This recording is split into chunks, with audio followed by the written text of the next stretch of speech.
Eliminating poor customer service for good. Poor customer service can kill a business. Not only can you lose the initial customer, but they are likely to post a bad review of your company if they have a bad experience and scare off potential leads. We value customer reviews when deciding on a business.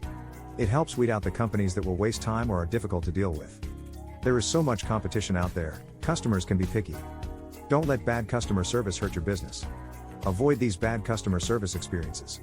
You've had negative experiences when reaching out to companies. It's off-putting. It makes the customer want to shop around. So, here are some of the types of poor customer service to avoid. Long hold times. Anyone who has been on hold for more than an hour will agree that long wait times are ridiculous. Some industries get away with it because there are no other options, like government agencies. However, businesses with competition need to pay more attention to customer satisfaction to retain clients. When a customer calls and is placed on hold, they will only stay in limbo for so long before hanging up in frustration. The time they wait depends on the nature of the information they seek and how important it is to get it today. When seeking critical information, they will wait longer than otherwise. Let's say a customer has a question about documentation they need for their tax appointment. If you're a small firm, you may get overloaded with work during tax season, and things get backed up. If you're a large firm, the sheer number of clients could create long wait times. Either way, the following statistics give a better idea of how clients respond. 90% of people say an immediate response to a customer service question is very important. 44% are annoyed or irritated when hold times last 5 to 15 minutes. 83% prefer speaking to only one person to resolve issues. 48% switched brands after poor customer service. Using an automated text messaging system listing the required forms and documentation, on the other hand, would save them a phone call and any associated frustration. Scheduling problems. When people take time off work to attend an appointment, they expect the person they're meeting with to be available at the specified time.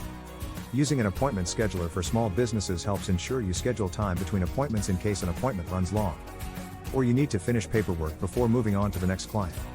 It's also important that the appointment setter software be accessible to everyone, and that changes are updated in real time so you don't double book clients. Lack of empathy. People respond better to longer waits and complicated workarounds if they feel the customer service representative empathizes with their frustration. If they've been on hold a while as you get answers, check in with them and keep them updated. That way, they know you didn't forget about them or got stuck on another call. You're actively working on the problem. Apologize to customers for lengthy hold times. Listen to understand rather than rush to get to the next customer. Try to resolve all issues in a single phone call so they don't have to call again. And let them know that's what you're doing, especially if it's taking a while. This applies to in-person interactions as well. Sometimes, things go wrong. How you handle the incident can make a difference in their overall satisfaction if they see you working to resolve the issue. Everyone makes mistakes. How we handle them decides the customer experience. A well-handled mistake can actually be a positive selling point for the customer because it shows integrity and empathy on the part of the employee. Escalation. Anyone dealing with the public understands that some customers push your buttons. They might be unreasonable in their expectations, want a defect, or are rude and impatient. This is when a customer service representative or manager needs to pull on their reserves of control and patience. You can't control the customer, but you can refuse to let them bait you into an argument. Not only does it preserve your mental and emotional health, but any other customers in the room can only be impressed by the professional manner in which you conduct yourself. Inflexibility. Company policies answer the needs of the majority of the people. However, there are times when you need to bend policy to make things right. Take a franchise, for example. If the online store sells the same product at a different price and the customer brings that to your attention, then it makes sense that you match your company's online price for customer satisfaction. 1. Denying the price match will annoy the customer. 2. They may decide not to use your store anymore if it's cheaper to buy things online. 3.